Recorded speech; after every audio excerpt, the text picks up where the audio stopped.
Welcome back sa June Skyline Loft mga pards. Ito na mga pards, dumating na yung ating stock na Super HB Probiotics mga pards. Ito na, available na sa ating loading station mga pards dito sa Obanik, Quezon City. Ayan mga pards, maraming magandang benefits ang makukuha ng ibon niyo rito mga pards. At hindi lang siya pang ibon, pwede rin siya sa iba niyong mga alaga mga pards. Ayan o, grabe, 1 liter na to mga pards sa halagang 150 lang. So murang mura. Ito nga yung ginagamit natin ngayon dito sa June Skyline Loft mga pards. Ito na nga mga pards, update ulit tayo sa ating mga winamed na inakay galing sa taas. Ayan, itong dalawa na to mga pards, anak to ni Layla Mac saka ni 781. Then ito naman ay anak ni, ano nga yung pangalan nun? Si Jilema saka si 099. Ayan, halos magkasinlaki sila, galing. And then dito naman tayo, ito kalalagay lang natin kaninang umaga. Ayan, yung Grizzle saka yung Dark na nandun sa kanto, anak yan ni 005 saka ni Whitney. Kaya ito, naglabas siya ng isang Grizzle. And then itong dalawang Blue Bar naman na to, anak to ni nung ating naka-line breed din yan mga pards. Anak nung ni Balbas saka si Lady EY the second. Inalis na natin sila. So pinaghiwalay na rin natin. Ito nga, ito si Balbas, wala na yung asawa niya. Akyat ko na ron sa taas para makapag-relax na sila. Tama na yung breeding nila. Isang clutch lang yung ating kinuha. Ayan mga pards. Okay, tapos meron pang dalawa ron sa taas. Inakay naman yun ni mga pards. Puntahan natin. So sa taas yung inakay naman nila ba yan, nagahang si GB at saka si Lady NT. Ayun sa baba. So ito yung ating breeding update mga pards. Ayan, malaki na. Ayun Blue Bar at saka Black Check ang nilabas. So naghati sila ng kulay. Tapos may itlog sila ulit. Alam na this, PM lang. And then ito, meron ulit silang bagong clutch. Si 099, may dalawa ulit yan, saka si Jilema.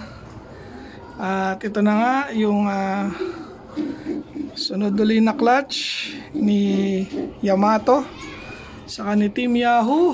At meron ulit dito sila Layla Mac saka si 781 mga parts. So PM lang.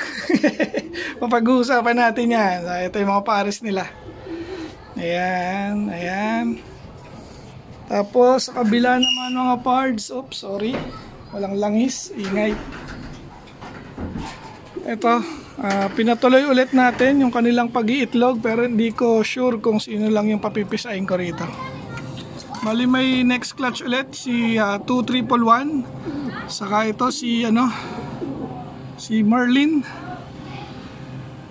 Okay, tapos dito si Dagul, saka ito si JT, may isa na. Tapos ito si Whitney at si asawa mo. Ayan, dito si 005, may dalawa na rin yan. Then dalawa na rin dito kay 006. Ayan yung ating inbreed. Inbreed yan ni Team Yahoo, yung ating MacArthur Clacker. Tapos ito yung pares niya si 381, yung super set winner. Okay mga pards, so update ko ulit kayo once na mag-hatch na itong mga to. Okay, and then dito sa ating mga young bird naman ng pang naunang batch, so sinama ko pala sa baba yung isa. So yung nakita nyo ron, 8 ulit itong nandito kasi napag-iiwanan yun baka mabansot. So palakasin ko munang kumain yan sa ako, iakyat ulit dito. Ayan, ito yung 8. Bali, kaninang umaga, napakawalan na ulit natin sila at nagpipitikan na. So far, kabisado na nila yung ating loft pero wala pang rumuronda sa 8 na to mga pards. Hopefully, wala nang mabawas dyan. Lalong-lalo na yung mga naka-MacArthur natin. 7 lang yan mga pards. Ayan ang update sa ating mga south. Ito na nga. Okay. Tapos nga pala mga pards, may nagpa-reserve na dito sa inbreed natin ni 099 sa kanyang tatay na si Orig. So hopefully mag-anak din sa ito ng maganda. Naka-inbreed yan sa tatay niya. Nanay niyan si 099, kulay pa lang sa kaitsura, kamukhang kamukha na. Tapos ayun, si Lady EYD second, kinalas na natin. Then ito yung mga ibang hen na hindi natin nagamit. Okay. Tapos i-update ko na rin sa inyo yung ating nilalaban ng summer. So dalawa na nga ulit sila dahil bumalik nga ito si Pokengkay. Then si Pempe may na nga tuluyan ng hindi umuwi galing Legazpi. Ayan, tapos ito yung nakauwi lang ng second day na ng Legazpi, yung binitaw natin ng ng Lopez. So, wala pa siyang pangalan. Hen ito mga pards. Dalawa na nga lang yung ating ikakarga sa summer. Then pinagpaplanuhan ko, baka mag-skip ako na itong lap tapos akatbalogan ko na sila ikarga mga pards. Pero tingnan natin, plano pa lang yan. Okay, mga pards, meron pa nga pala tayo rito, pahabol lang. Ayan, nagpisa na rin pala rito yung pinayaya natin. So meron ng isa, ayun tomorrow yung isa dyan. Tapos dito, nagpisa na nung nakaraan, nasingsingan na natin. Bali, ayan, naka-MacArthur banded na rin yan mga pards. Anak yan nila nila Yamato mga pards, saka ni Team Yahoo. Kaya nilagyan natin yan ng MacArthur band mga pards. So isa lang nga yung pinisa nila. Kaya kakalasing ko na tong yaya natin na to. Hindi na sila nakakabuhay ng dalawa. Ayan, tapos ito inakay ito ni 2311 mga pards, saka yung ating Romiliwag na line si Merlin. So bukas pisa na rin yung isa niya. Okay. Shoutout kay Robbie Riza ng Gen 3 Cavite. Salamat sa iyo pards.